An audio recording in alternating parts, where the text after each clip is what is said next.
Gente querida do Terror Nadna, sou Romário Filho e acredito ser conversando que a gente se entenda. Conversemos então. E hoje vamos conversar sobre as armadilhas da vida. Impressionante, né? A gente já repetiu inúmeras vezes aqui no canal a vida pronta. Mas não porque ela seja má. A vida não é boa nem má, justa ou injusta. A vida é somente a vida. É a ordem natural das coisas. Mas, lógico, muitas vezes não tão natural assim. Então a gente encara armadilhas no dia a dia. Algumas surgem uma sequência. Dá a impressão assim que tinha que acontecer. Nada fizemos para estar diante de determinada situação e ela simplesmente aconteceu sem que pudéssemos evitar. Mas tem outras que nós criamos por um descuido, por um esquecimento, enfim, por uma atitude que normalmente não cometeríamos, mas do nada acontece. Ah, mas às vezes coisas bobas, sim, mas se formos pensar, os piores acidentes vêm de situações corriqueiras que não precisavam ter acontecido. Então, diante desse devagar, meio que sem sentido, eu peço que você assista o relato a seguir até o final e veja como as coisas vão se formando e no que elas podem se transformar.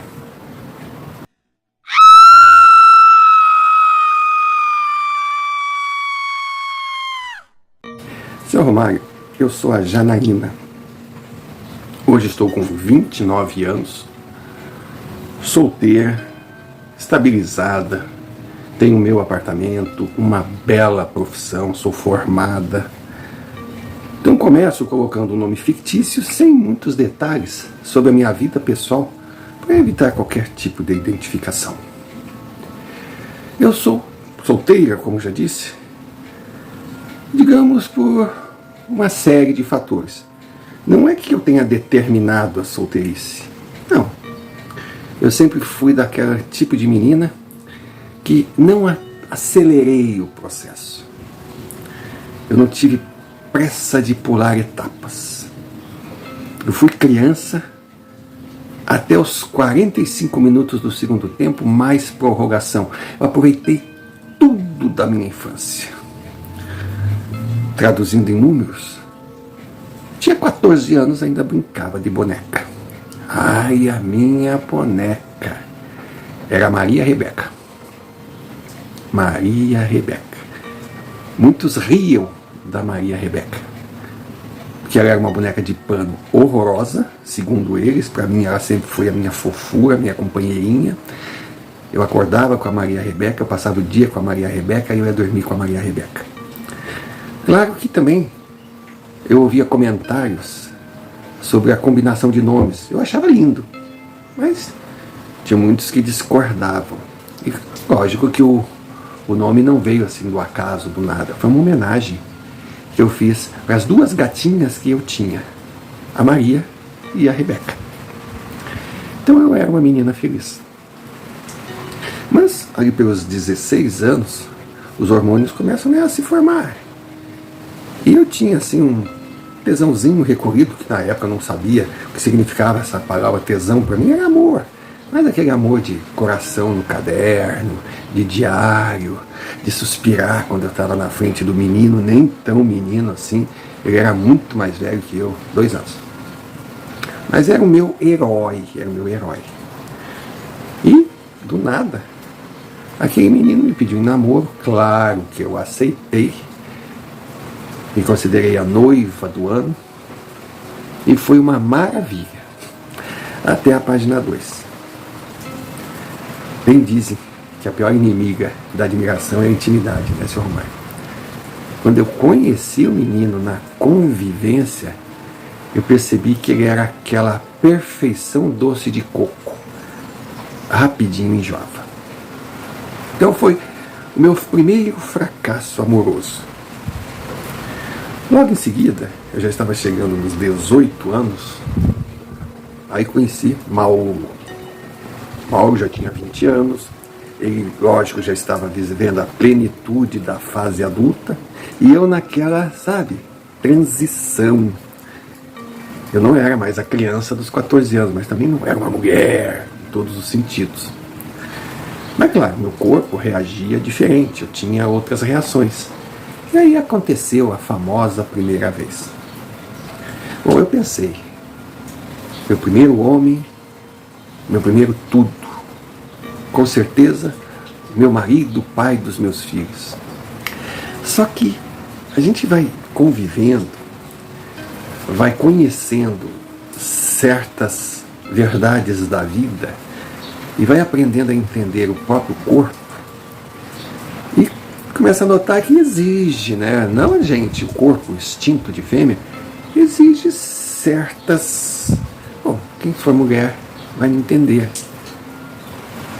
E eu logo notei que o meu primeiro homem, futuro ex-marido, ou ex-futuro marido, ele tinha um problema, digamos, de consoante. É aquela coisa assim, ele ia bem nas preliminares, ia bem no durante, só que no final, ao invés de dizer com H, eu dizia o famoso já. Era frustrante. Ele era carinhoso, ele lembrava das datas, ele dava flores, me tratava muito bem. Eu era uma princesa. Só que eu não queria me sentir uma princesa, eu queria me sentir uma mulher. E, de repente, lá se foi minha segunda experiência com o sexo oposto. Mas eu não canalizava a minha vida para o lado romance. Não. Eu queria estudar, eu queria me preparar, eu queria ser independente. O que eu sonhava mesmo é com a vida que eu tenho hoje. O meu apartamento, do jeitinho que eu gosto. Estou pagando ainda, mas já passei da metade do financiamento. Fiz a curto prazo prestações maiores, mas para terminar logo, porque hoje é o que eu disse, eu estou bem empregado, amanhã eu não sei. Então, pelo menos, a minha casa será minha. Tenho meu carro, um bom carro, não é nada assim de padrão exportação, importação, mas é um carro com 2 anos de uso, eu não deixo envelhecer muito na minha mão, eu estou sempre trocando. Gosto de viajar, faço as minhas viagens de final de ano, tenho um grupo de amigos muito legal. Mas ainda não aconteceu, porque eu sempre coloquei na minha cabeça que a gente deve cuidar do básico. A questão extracampo, ela acontece naturalmente. Um dia, se for para ser, vai aparecer aquele homem que vai preencher todos os requisitos.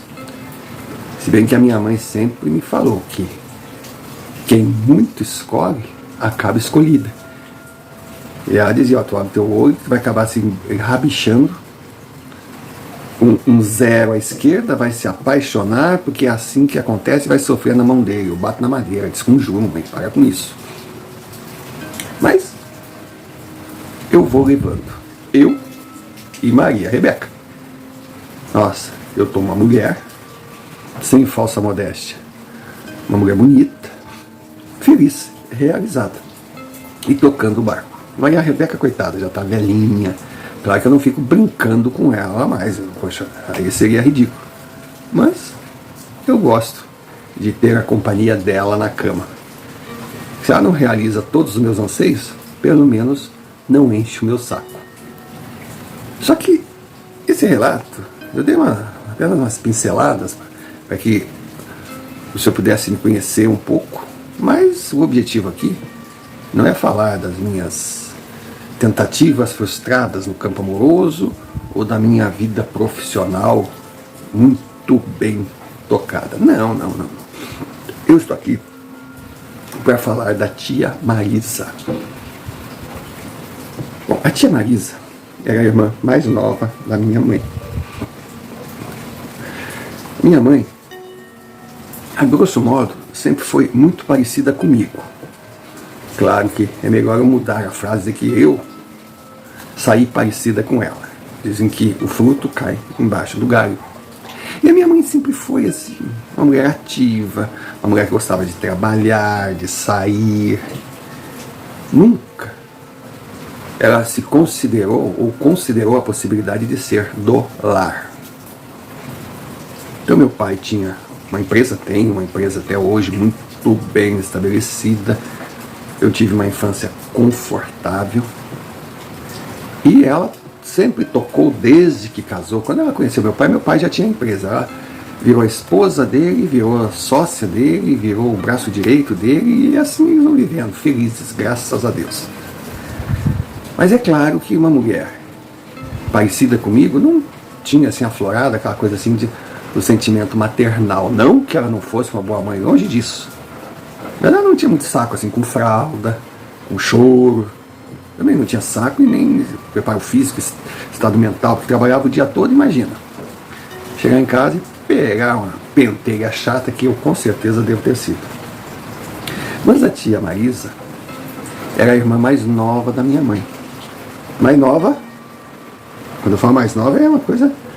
A tia Marisa era o que se chamava rapa de tacho de 4 filhos. Então, tinham 2 homens e 2 meninas. A minha mãe era a terceira e depois vinha longe a tia Marisa. Então eu digo assim, a diferença do meu tio Augusto, mais velho, o meu tio Paulo era de 2 anos. A diferença do tio Paulo para a minha mãe era de 1 ano e meio. E a diferença da minha mãe para a tia Marisa era de 6 anos. Quer dizer, um espaço. Aí quando a minha mãe casou, ela era jovenzinha ainda, ela tinha 20 para 21 anos, foi quando eu nasci, na verdade. E a tia Marisa tinha 15 anos. Bom, quando eu nasci, só faltou a tia Marisa ficar de resguardo. Foi ela que deu o primeiro banho, foi ela que ajudou lá com o meu umbigo, era ela que trocava minhas fraldas, que acordava na madrugada quando eu chorava. Olha, ela veio para casa da minha mãe quando a gravidez estava acontecendo, para cuidar, para controlar e coisa. Aí depois que eu nasci, o retorno dela para a casa dos meus avós foi colocado fora de questão, porque a tia Marisa era útil por gostar. Então foi tia Marisa, lógico, que me batizou. Então é minha Dinda, é minha amiga, e divide com a minha mãe o sentimento que eu tenho pela figura materna. Eu lembro que a tia Marisa morou com os meus pais até os meus 7 anos. Nossa, eu vivia com ela, de um lado para o outro, de um lado para o outro. Só que ela conheceu o tio Geraldo, o GG, gente boa, como ele dizia. Como é teu nome? Eu sou o GG, gente boa. O cara era uma piada. Era extrovertido, brincalhão, mas um cara sério. Mas não era da cidade onde viviam meus pais, onde eu vivo hoje também. Ele, sei lá, estava de férias e coisa, detalhes, eu não recordo, já se me falar, mas eu não recordo, eu sei que ele acabou conhecendo a tia Marisa. Aí foi aquele amor, mas na hora de casar, lógico que ela teria que seguir com o marido que tinha a vida dele estabilizada em outra cidade. Aí foi a separação. Ah, seu Romário, doeu. Doeu muito. O senhor não tem noção de quão custoso era para mim os meses de março, abril, maio, junho. Agosto, setembro, outubro, novembro. Que são os meses do ano letivo escolar, que eu tinha que ficar na minha cidade, longe da minha Dinda, amada madrinha, tia Marisa. Porque nas férias, eu ia para casa dela. E, claro, finais de semana, feriadões, muitas vezes, lá estava eu. Para ter uma ideia, na casa da tia Marisa, o GG, gente boa, fez questão de montar um quartinho só para mim. Claro, eu tinha noção. Era um apartamento, não era dos maiores, tinha 2 quartos, sala, cozinha, banheiro, e tinha uma dependência de empregada, mas muito bem ajeitadinho. Como a minha tia não tinha uma pessoa que morava, trabalhava na casa e morava, eles transformaram aquela dependência numa suíte para mim. Era pequenininha, mas eu adorava. Aquilo ali era o meu quarto, minha suíte. Maria Rebeca e eu chegávamos, eu já deitava, tinha o meu armário, tinha o meu banheirinho. Eu não sei não, eu acho que ali, naquela pequena suíte isolada, que eu acho que eu peguei esse gosto de ter o meu canto, o meu apartamento. E outra, na cidade que a minha tia Marisa morava, tinha um parque. E lógico, quando eu estava lá, ela se dedicava para mim. Era aquela presença física que eu não tinha da minha mãe. Não sentia falta, porque nunca tive. E entendia, porque a minha mãe vivia em outro ritmo. Eram universos diferentes. Eu não vou esquecer, a primeira vez que eu fui na casa da tia Marisa, ela tirou uma tarde para me levar no parque. Nossa, que parque gostoso. Bom, de cara eu simpatizei com o senhor da portaria, o seu Bebeto. Meu Deus, quando eu cheguei, ele, nossa, que menina linda. Aí já... né? E essa boneca maravilhosa, quem é? Eu disse, Maria Rebeca. Claro que eu ia levar a minha filha no parque. Ele fez uma festa para mim, eu lembro. Quando eu saí, eu abanei para ele abanou. Oh, senhorzinho, gente boa. Quer dizer, para mim ele era um velho, mas eu acredito que na época ele devia ter uns seus 40 e poucos anos, era um funcionário, o parque era estadual, ou era municipal? Eu acho que era municipal, ou era estadual. Ah, não sei, senhor Mário. Eu sei que era do governo, não era um parque privado. E ele era funcionário público. Diz a tia Marisa que ele estava ali há muitos anos, todo mundo gostava dele, e eu pensava, como é que não vai gostar de um homem desse? Muito gente boa. Aí eu fui, conheci o parque, andei de pedalinho, corri, brinquei. Sabe aquele dia que criança ama? Tinha outras crianças ali. E eu nunca esqueço. Era férias de verão, estava quente. Aí eu estava com muita sede, eu cheguei para a tia Marisa, se dava para ir tomar uma água. Ela falou, tu não prefere um sorvete? Eu digo, nossa, claro. Então tá, eu vou te levar para comer um sorvete dos deuses aqui. É um sorvetão. É o sorvetão do mingau. Eu sorvete de mingau? Ela, não se preocupa. Mingau é o senhorzinho dono da sorveteria. Eu disse, mas aí deu curiosidade, né? Aí eu fui na sorveteria muito bem ajeitadinha, sabe? Bem arrumadinha. E ali tava o mingau. Mingau era magrelinho. Corria de um lado, corria do outro, cuidava do freezer, cuidava daquilo, cuidava daquele outro. Era um dia de férias, né? O parque estava cheio, ele feliz da vida, vendendo bastante. E aí, chegou para mim, e essa menina bonita vai querer o quê?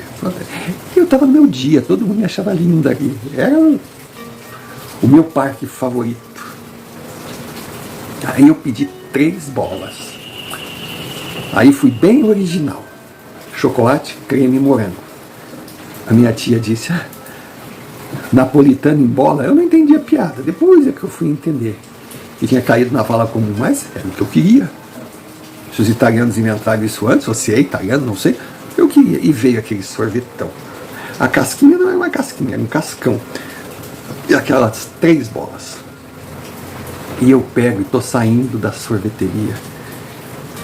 Escorreguei e caí. Meu sorvete se arrebentou. Nossa, um sorvetão daqueles não era barato.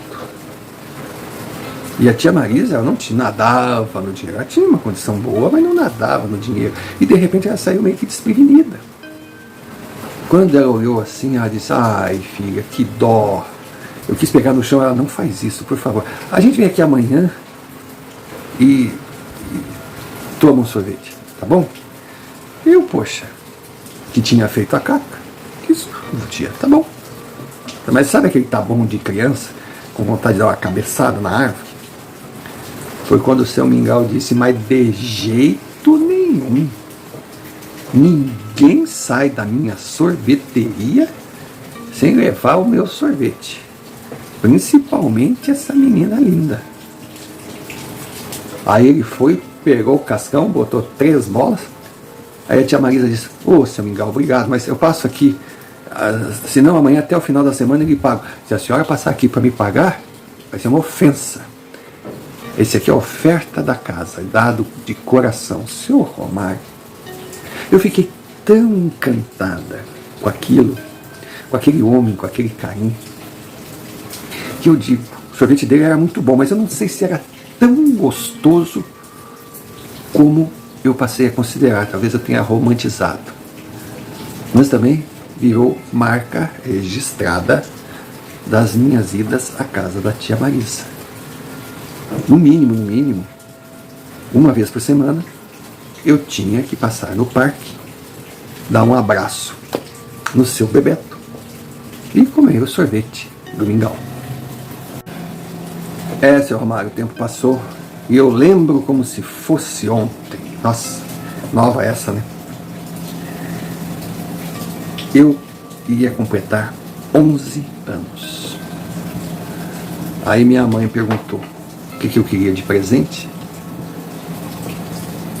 Meu aniversário era totalmente fora de época de férias. Aí eu disse para minha mãe, eu queria passar meu aniversário com a tia Marisa. A minha mãe, ela não tinha esse ciúme da irmã, ela não tinha essa concorrência. Ela só me disse, olha, eu vou conversar com a tua professora, embora não seja um período de provas, é um período de ano letivo, aula normal. Vamos ver. Perguntar para ela se tu perder aí 2, 3 dias de aula, ou até mais, teria como recuperar, se daria problema para ti, coisa. Eu fiquei naquela ansiedade, e a minha mãe realmente foi. E a minha professora, maravilhosa, linda, disse, não, sem problema nenhum. Ela pode ficar uma semana sem vir, que eu não vou dar falta para ela, mas eu vou dar uns temas. Temas, eu não sei quem é desse tempo, embora eu não seja das mais velhas, mas na minha região ainda se fala tema, quer dizer, tema para casa, trabalho de casa. E eu recebi um trabalho para fazer durante o período de folga e entregar quando eu voltasse. Dependendo da nota do trabalho, seria como se eu não tivesse faltado. Poxa, para mim era tudo, porque eu não era de enganar dos meus estudos, eu realmente levava a sério. Eu tinha certeza que faria um trabalho incrível com a ajuda da tia Marisa, então, mas se bem que a minha mãe deixou claro para ela, não faça o trabalho pela Janaína, não ajude a desajudar. E a minha tia obedecia a minha mãe, mas eu fui porque eu queria conviver com o GG Boa Gente, eu queria estar na casa da minha tia, eu queria estar na minha suíte. Eram os meus 11 anos. Eu estaria ali com as pessoas que eu mais gostava, lógico, depois do meu pai. Que era o GG Boa Gente, a tia Marisa, o seu Bebeto, o Mingau, a Maria Rebeca e, lógico, o meu priminho, o Adriano, que na época estava com uns 2 anos. Era a coisa mais fofa do mundo. A tia Marisa ficou muito feliz. Fez uma festinha de aniversários muito simples, mas que eu lembro até hoje, aqueles balões, sabe, aquela coisa bem típica, escrito Feliz Aniversário na parede, tudo decoradinho, aquele bolo. Umas amigas dela levaram as crianças. Foi o aniversário que eu queria. Mas eu saía com a tia, que tinha um monte de coisa para fazer, mas sempre me levava a tiracolo. O Adriano ficava com uma moça que ela deixava durante o dia para cuidar dele. A tia Marisa não me explorou para ser babá, nada. Mas eu tinha meu trabalho para fazer e não tinha tempo para ir no parque, porque eu queria o sorvete do seu Mingau. Em uma daquelas tardes assim de correria, eu cheguei para a tia Marisa e disse, tia, Eu lembro que eu ia embora 2 dias depois. Eu sei que a senhora está corrida, a senhora fez uma festa maravilhosa para mim, eu queria estar aqui, eu adoro a senhora. Aí quando eu comecei com aquilo, ela, tá bom, então agora pode pedir. Sabe, ela me conhecia, eu digo, tia, eu queria comer sorvete do seu mingau, não posso ir embora daqui sem visitar meus amigos.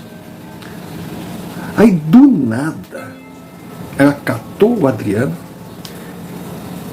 chegou para a menina, a Débora, que ficava ali cuidando do meu priminho, disse, ó Débora, pode ir para casa, porque hoje eu vou cancelar o que eu tenho que fazer, hoje eu vou levar meu filho para passear e a minha filhota para comer o sorvete favorito dela. Nossa, foi uma festa. Foi uma festa. E fomos. Aí fomos. O parque ficava numa avenida movimentada, não era no centro da cidade, mas era no perímetro urbano. A minha tia estacionou o carro. Aí foi, claro, tinha que pegar o Adriano, tirar da cadeirinha, e eu ansiosa. Chegou, vai logo menina, vai lá. Pegou um dinheiro e disse, ó, aqui é o ingresso. Eu quis sair. Quando eu cheguei na portaria, primeira decepção. Não era o seu Bebeto. Era um homem simpático, mas não era o seu Bebeto. Oi menina, tudo bem? Veio passear? Ela vinha. Ai, que coisa boa. Espero que tu se divirta, tá? Eu disse, eu vou me divertir, falei. Mas eu falava assim, na educação, que ele foi educado comigo, ele foi querido comigo, mas não era o seu Bebeto. Agora imagine, seu Romário, eu já tinha 11 anos, eu era uma mongolona, já tinha, sabe, aquele corpinho de moça, eu já era até uma mocinha, mas a minha atitude ainda, a minha cabeça, não digo a idade mental, mas a minha ingenuidade era daquela criança de 7 anos, quando conheceu o parque.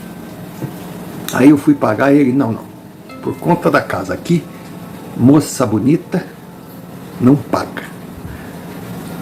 Aí, que bom, né? Obrigado. E entrei. Quando eu entrei, o parque estava vazio. Também já devia ser final da tarde. Mas eu fui correndo na sorveteria do Mingau. Quando eu chego lá, não era um Mingau. E era um homem estranho. Muito estranho. Aí eu pedi o sorvete. Ele fez o mesmo sorvete, o cascão, as bolas. Só que, entendeu? Quando eu fui provar assim, não era o mesmo gosto, faltava o mingau. Eu não sei se o senhor vai me entender. Sabe, aquela transição de infância para adolescência, aquela mescla de sentimentos, aquela ilusão que a gente tem. Todo mundo já deve ter passado. Talvez a minha foi mais aguçada, porque, como eu disse, eu sempre fui mais devagar, não pulei etapas. Mas satisfiz minha vontade, mas longe de estar realizada. Aí peguei o dinheiro, fui dar o dinheiro para ele. Ele pegou na minha mão assim, eu estranhei. Ele disse, meu amor, tu não precisa pagar o teu sorvete. Mas vem aqui atrás com o tio. Senhor Romário, tudo bem que eu tivesse ao meu lado criança eterna. Tudo bem que eu tivesse ainda a minha ingenuidade infantil aflorada num nível maior, mas de boba eu não tinha nada. Eu cresci numa cidade grande. Quando aquele homem me tocou, senti uma energia estranha, eu senti uma maldade e falei, larga minha mão. E devo ter falado com uma voz, sabe, um pouco mais forte. Aí quando ele quis reagir, eu ouvi a voz da tia Marisa, o que está acontecendo aqui? Aí o homem olhou para a tia Marisa assim, meio que quis desconversar, eu disse, ele me chamou para ir lá dentro com ele e disse que eu não precisava pagar o sorvete se eu fosse, e pegou na minha mão. Nossa Senhora! A tia Marisa estava com o Adriano no carrinho, ela largou o carrinho, mas começou a falar um monte para aquele homem, mas gritava um monte. Ele olhava para ela, um sorriso, mas um sorriso estranho. Sabe aquele sorriso cínico, do mal, como se estivesse cagando para ela. E ela me puxou pela mão. Isso não vai ficar assim, seu tarado. Eu vou chamar a polícia. Ele olhava, entendeu? Aí, seu Mário. Aí nós saímos, era um corredor. Ela foi na calçada, não viu policial nenhum. Foi no orelhão, ligou. Olha, não deu alguns minutos, a polícia encostou. Quando encostou, ela simplesmente deu o relatório. Os policiais escutavam atentamente, viam que ela estava fora de si, viam que devia ter acontecido alguma coisa, mas eles estavam com uma fisionomia de estranhar a situação. Eu lembro, os policiais eram uma dupla que tinha um veterano, que eu acho que é normal, e um mais jovem. E o mais jovem que pegava a ocorrência. O veterano só olhava, às vezes eles trocavam olhares assim. Aí foi quando o jovem chegou e disse: a senhora tem certeza do que está me falando? O senhor está me chamando de mentirosa? O senhor acha que eu fiquei nervosa assim porque... Ele: não, eu sei que a senhora viveu essa situação. Mas nós estamos estranhando o fato da senhora estar com uma menina que diz que é sua sobrinha e o seu filho, ainda bebê de colo, dentro do parque, na segunda-feira, que é o dia que ele fica fechado para manutenção. Seu Romário, foi aí que a minha tia caiu na realidade. Ela estava numa correria tão grande, e talvez até pela minha insistência, estava repetidamente pedindo para ir comer o sorvete do seu mingau. Ela confundiu, sei lá, achou que era terça ou quarta, mas não segunda. Ela falou: mas como assim segunda? Tá, hoje é segunda, a senhora sabe, né? Ela meio que gaguejou, sei, mas poxa, como assim fechado? Folga coletiva, manutenção, como assim? Se tinha gente na portaria, se a sorveteria estava funcionando. Foi daí que o guarda: pois é, mas é justamente isso que nós estamos estranhando e vamos averiguar. E eles saíram em direção à portaria. Senhor Amaro, quando nós chegamos na portaria, estava fechado. Claro, portão de acesso tinha, não era trancado, mas as bilheterias, tudo ali fechado. Foi quando o policial perguntou para minha tia: a senhora tem certeza que tinha alguém aqui na bilheteria? Aí ela: nossa, eu entrei, ninguém me cobrou ingresso. Aí: mas a senhora não achou estranho? Aí eu não pensei a respeito, porque eu vi a minha sobrinha lá na sorveteria, eu já quis ir direto com ela. E também já queria aproveitar para pegar água para o meu bebê. Aí quando a senhora chegou na bilheteria, a senhora viu aquela cena? Sim. Aí ele olhou para mim e perguntou: e você, menina, viu alguém? Vi, sim. Era um senhor assim, assim, assim, não era o seu Bebeto, não. Mas foi muito legal e não quis me cobrar ingresso. Os policiais achavam a situação cada vez mais estranha. Como assim? Um senhor na bilheteria e pouco tempo depois a bilheteria, claro, sinais, está fechado o dia todo. Aí foram até a sorveteria. Fechada. Simples, direto, objetivo. Bem ao estilo sofá de pobre. Precisamos da sua ajuda. O QR Code está aí na tela. Use-o sem moderação, pois sem você nós não existimos. Sofá de pobre é autêntico, não se esconde no politicamente correto para parecer queridinho. Defende suas convicções, custe a quem custar. Nome Sofá, sobrenome polêmico. Tem opinião formada e a defender. Sofá de pobre não segue uma trilha, desvia de pedradas. Perseguido, bloqueado, desmonetizado, hostilizado, ridicularizado, simplesmente segue em defesa do que acredita. Nada demais se não convivesse com criaturas da espécie humana. Entre elas, um número significativo de pessoas que acreditam ter o direito de falar o que pensam, sendo extremista ao ponto de ostentar a bandeira do tolerância zero ao contraponto. Difícil saber se você pertence ao grupo do pró ou do contra. Se for pró, ajude-nos a continuar.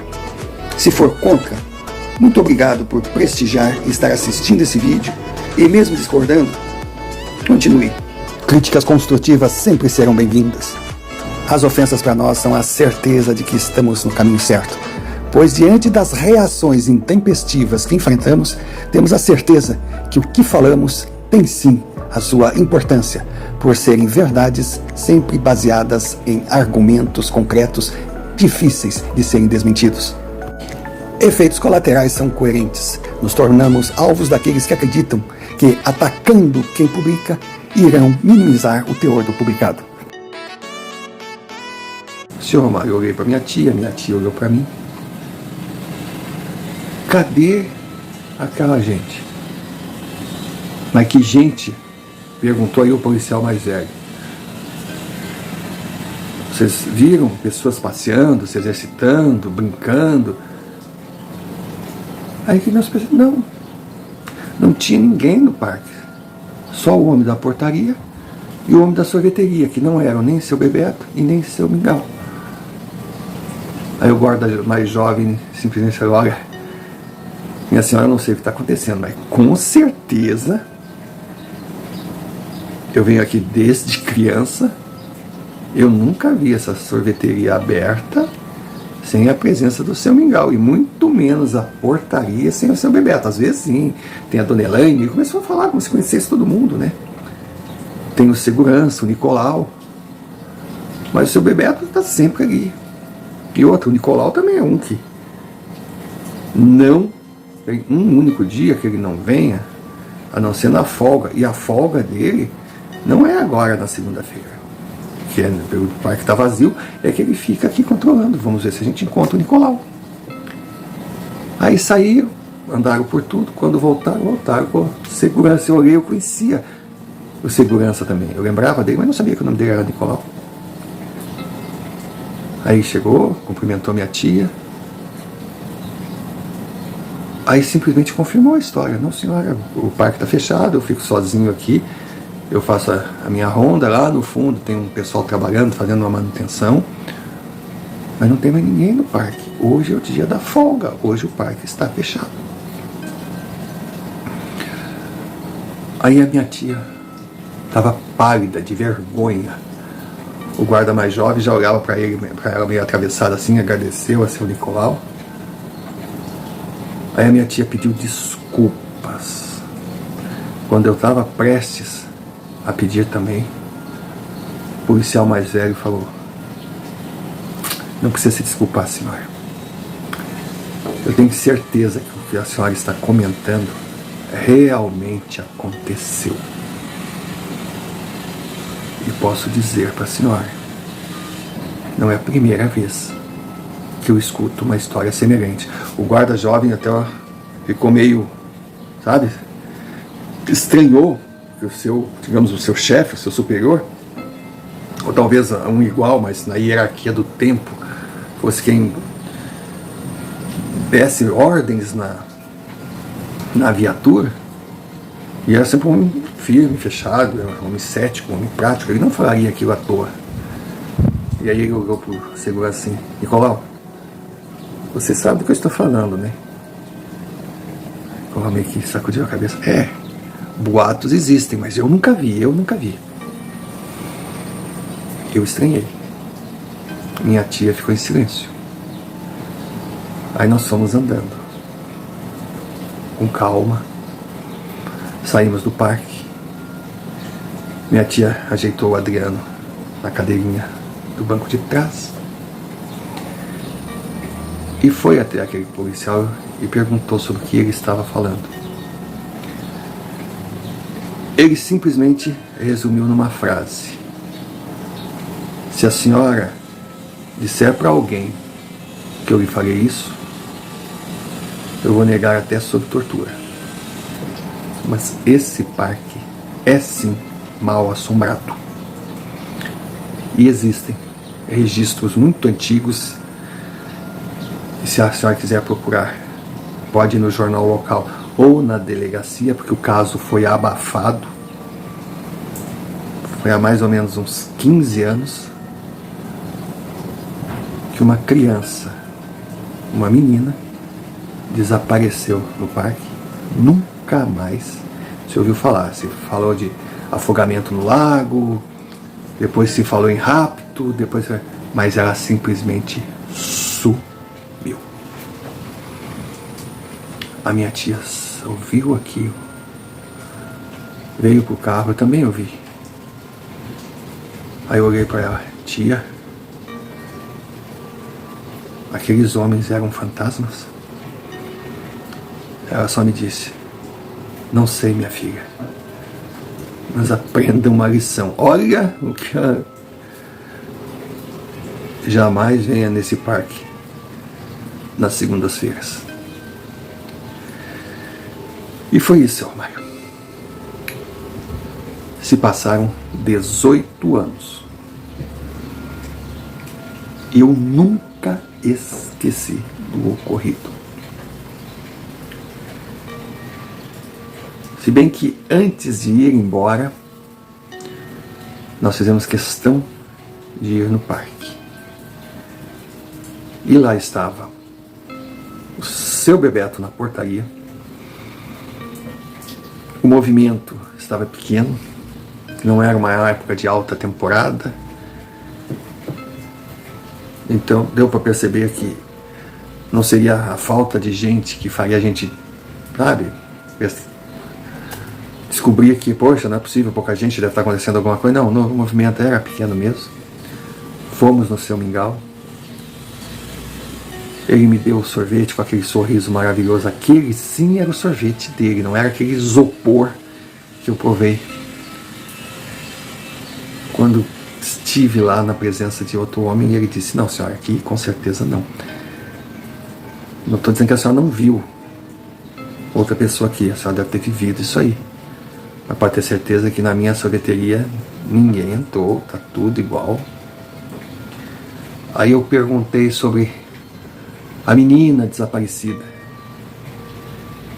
Ele simplesmente falou que não poderia comentar a respeito. Era uma espécie de pacto que tinha entre os funcionários mais antigos do parque e que aquela história havia sido enterrada e ele não queria que viesse à tona. A minha tia entendeu a situação, que lógico, ela imaginou um parque de fama de criança raptada, sumida e coisa. Isso já seria ruim na época que aconteceu.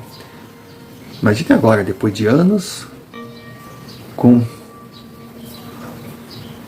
o agravante de ter sido abafado o caso pelas autoridades. A minha tia investigou e realmente descobriu detalhes. E para ela ficou claro. Para mim só fui entender anos depois. Que se ela não tivesse chegado ali, naquela hora, e se eu tivesse entrado na sorveteria, puxada pela mão por aquele homem, aquela criatura, aquele ser, com certeza eu não estaria aqui contando essa história. O mais impressionante, Sr. Romário, ou para não parecer assim tão alarmista, eu deixei para falar a respeito só agora no final do relato, é a história, a lenda, que vem de boca em boca há muito tempo na região. Fala de uma deusa do lago, uma mulher exuberante que em determinadas tardes ou noites enluaradas caminha sobre as águas. Dizem que é uma figura mágica, tem formato de mulher, mas é uma espécie de fumaça. É algo que aqueles que afirmam ter visto não conseguem definir de uma maneira concreta, se é que exista uma definição para algo do gênero. Mas segundo eles, essa deusa ela precisa permanecer jovem. Mas com o passar do tempo, a sua juventude, a sua beleza vai enfraquecendo. Então, para continuar na sua exuberância, ela busca energia em meninas que têm toda a juventude pela frente. E quando chega nesse momento, ela coloca os seus vassalos, espíritos errantes, para andar pelo parque em busca de uma presa, uma oferenda que será dada a ela, preservando a sua eterna juventude, mantendo viva a magia do local. Ao ter contato com essa história, ou história, o importante não é mensurar se seria verdade ou apenas fruto do imaginário popular. Mas o que me chamava a atenção era a possibilidade de pessoas tão legais que eu considerava, como o seu Bebeto, o guarda Nicolau, até mesmo o Mingau, terem concordado em guardar o segredo do desaparecimento da outra menina para não enfrentarem, quem sabe na cabeça deles, a ira da deusa, pois eles só teriam a perder. De alguma forma, caíram naquela acomodação, independente do verdadeiro motivo do sumiço. Pois é, são as voltas que a vida dá, são as lembranças de infância, umas maravilhosas, outras nem tanto, e aquela parcela de uma confusão que a gente não sabe se faz parte da vida real ou de lembranças equivocadas de uma fase que a gente ainda não tinha o preparo para discernir entre fato e lenda. Se acha que terminou o seu romance, aí vem o mais interessante, que hoje eu dou risada, porque não posso condenar o que eu fui quando criança. Era outra cabeça, outra pessoa. Mas o resultado final foi eu ter me enchido de orgulho, sentindo minha autoestima revigorada. Pois na minha lógica, se a deusa realmente existia, e se ela buscava forças na energia de meninas muito bonitas, eu pude concluir que eu era simplesmente maravilhosa. O terceiro caroço do abacate, o esplendor entre as sem graça, aquelas meninas da minha idade que transitavam pelo parque sem chamar a atenção da deusa e de seus vassalos que estavam ali para escolher entre todas a número 1. Em outras palavras, Euzinha da Silva.